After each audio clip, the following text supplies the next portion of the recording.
इस्लामाबाद में संगरानी के मकाम पर तहरीक इंसाफ के कारकुनान कल के जलसे की तैयारियों में मसरूफ अमल हैं। इस पर हम बात करेंगे डॉन न्यूज के रिपोर्टर इरफान सदोसई से, जो इस वक्त जलसागाह में मौजूद हैं। इरफान, हमें बताइएगा कि जलसागाह में तैयारियां कहां तक पहुंची हैं, किस हद तक वो मुकम्मल कर लिया गया है?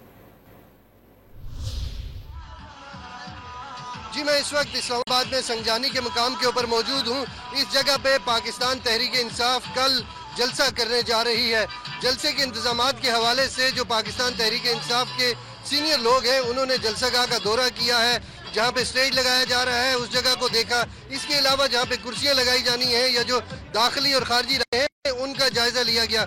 पाकिस्तान तहरीक इंसाफ की जो इंतजामिया है उसके मुताबिक ये 300 कनाल का एरिया है जहाँ पे जलसा होगा और तकरीबन 25,000 यहाँ पे कुर्सियाँ लगाई जाएंगी।